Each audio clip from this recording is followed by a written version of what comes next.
Salam alaikum wa rahmatullahi ta'ala wa barakatuh. À nos enfants dans les quartiers populaires et dans les banlieues. Je vous salue fraternellement. Wa aqulu lakum assalamu alaikum. Il faut savoir d'où on est venu. Dans les années 70, dans les années 60, après les guerres en Algérie et au Maroc, la France a besoin de beaucoup d'ouvriers, de beaucoup de main-d'œuvre pour reconstruire la France. Nous sommes arrivés par millions. 1 million d'Algériens, 900 000 Marocains, 1 million et quelques de Portugais, 800 000 Italiens, 160 000 Tunisiens, plus de 100 000 Turcs. Donc il y avait plus de 4 millions de musulmans en France en 1970. On est venu pourquoi? Pour construire la France. Donc, pour les étrangers, on a des métiers, on est destiné à des métiers. La construction, la métallurgie, l'électronique, le bâtiment, c'est-à-dire les métiers les plus durs. Et on a travaillé 45 heures, 50 heures, 60 heures. Et le but en réalité, c'est de venir faire un peu d'argent et de retourner chez nous, dans nos pays d'origine. Pour les Marocains, c'est le Maroc. Pour les Algériens, c'est l'Algérie. Pour les Tunisiens, c'est la Tunisie. Donc, on y est arrivé, on habitait à 30-40 km des villes. C'est-à-dire loin de la communauté française. Il y a des usines à la sortie des villes. Il y a des entreprises à la sortie des villes. Et nous, on est loin des villes. On ne se mélange pas avec le peuple français. Ça, c'est la politique voulue à l'époque. Donc, on travaille le samedi. Le dimanche, c'est simplement pour se réunir entre nous et manger un plat une fois par semaine en commun. Dans des conditions inhumaines. Dans des foyers, dans des maisons. C'est inhumain. Et voilà les conditions de travail. Les conditions de travail dans les entreprises, ils sont très difficiles. Ils sont très difficiles. C'est l'inhumanisme. On ne peut pas dire autre chose. Mais on n'a pas le droit de parler. Et pour nous, lorsqu'on y est arrivé, c'est pour quelques années. Et puis on va repartir. Donc, quelle que soit la pression, quelles que soient les conditions de travail, quel que soit le salaire, mais c'est pour nous, c'était provisoire.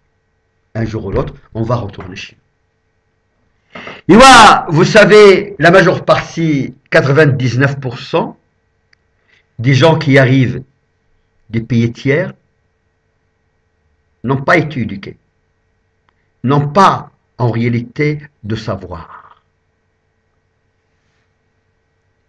Ils ne connaissaient pas la France. Ils ne connaissent pas la culture française. Ils ne connaissaient pas ce qui se passe en France. Le seul image qu'on a de la France, c'est l'image de la télévision. TF1, Antenne 2, FR3. Donc, c'est cette image qu'on a. Donc, une France, et on disait à l'époque, ces gens-là, lorsqu'on les voit blancs, bien habillés, il leur suffit simplement de dire « Ashhadu an la ilaha illallah » pour être des vrais musulmans. Par contre, lorsqu'on y est arrivé, on a découvert autre chose. Le racisme, l'exclusion, les conditions de travail les plus dures, il y a les injustices. Et voilà, on s'est établi. Puisque chez nous, si vous voulez, on ne peut pas repartir en échec. Il ne faut pas repartir, tu as construit ta maison, tu as fait quelque chose pour montrer que tu es revenu sans échec. Et voilà, les Français ont profité de ça. Et lorsqu'on est venu, tu as 5 frères, 6 frères, 7 frères, 8 frères au Maroc. Ton père et ta mère, ils n'ont rien. Donc tu es obligé de travailler et de taire pour subventionner ta famille au Maroc. Et pour en même temps construire l'avenir de ta famille et de tes enfants. Donc, c'est les petits salaires. C'est des conditions de travail les plus pénibles. C'est la répression la plus dramatique. C'est les injustices. Et voilà, en 1974, les experts en France font des calculs. Ils projettent la France des années 2000. Si la France reste telle qu'elle est en 1974, aujourd'hui, il y aura 20 millions de retraités et 20 millions de Français blancs. Donc 40 millions de Français. La France ne sera pas la puissance qu'elle est aujourd'hui. Il ne sera pas à 64 millions. Donc, Giscard d'Estaing à l'époque, avec les experts en France, ont favorisé le regroupement familial, ont facilité le regroupement familial, avec une politique raciale de Guiteau. À Mantes-la-Jolie, à Balfouri, Chanteloup-Lévin, Liméron, mais ils ont félicité où il n'y a que des immigrés. 40 nationalités différentes et des centaines de milliers d'enfants à l'âge scolaire. Donc, la scolarité n'était pas la priorité. La priorité de ces criminels, c'est de peupler la France. Et j'étais en 82 administrateur au Fonds d'action sociale sur un projet d'étude qui était fait dans un groupe de travail où il y avait des préfets, les représentants de certains ministères, comme le ministère des Affaires sociales. J'ai vu une étude, plusieurs études, une faite en Israël et une faite au Canada. Et on a, pendant les discussions sur au groupe de travail, les directives qui ont été données par Mme Georgina Dufoy, ministre des Affaires sociales en 1982, c'est d'appliquer les méthodes israéliennes dans les quartiers populaires et de faire des ghettos et d'isoler les enfants et de ne pas les scolariser. Donc ça, c'est le but. Ça, c'est les directives qui ont été données. Ils les ont mis en application et aujourd'hui, on voit les conséquences. Donc, les conséquences de cette politique haineuse, de cette politique à l'israélienne, de cette politique colonialiste s'expliquent à l'époque, dans l'esprit de l'époque, lorsqu'on est en groupe de travail, avec des députés, avec des préfets, avec des représentants des ministères. Qu'est-ce qu'on disait? On a besoin de la première génération, la deuxième génération, la troisième génération, la quatrième génération, sans savoir. Et on va mettre les moyens pour la cinquième génération pour qu'elle devienne véritablement française.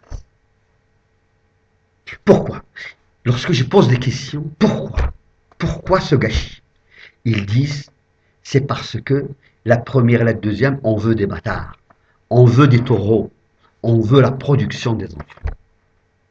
Et c'est la cinquième génération qu'on va mettre les moyens pour les éduquer. Donc, ils veulent la première, la deuxième, la troisième, déraciner la première, la deuxième, la troisième, la quatrième génération. Ils veulent des bâtards. Et en même temps les taureaux, pour se marier entre eux et pour faire les enfants. Et moi, j'étais malheureux. J'ai dénoncé ce virage.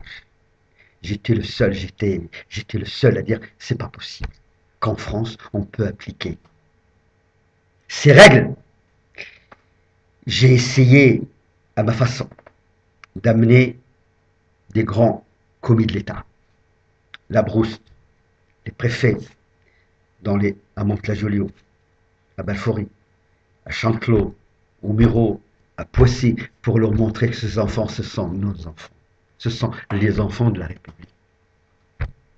Il n'y a rien à faire. Il faut que ces enfants soient mal éduqués.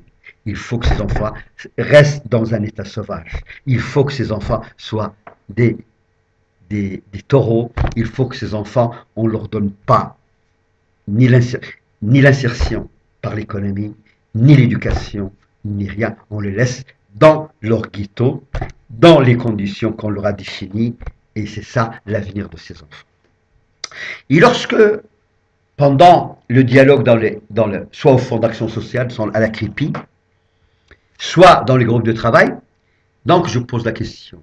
Et à l'époque, on veut des gens assimilés. Et je ne savais pas à l'époque qu'est-ce que ça veut dire assimiler. Des fois, je dis, mais je veux savoir qu'est-ce que ça veut dire assimiler. Et on me fait comprendre que c'est à l'identique. Mais on ne peut pas être identique.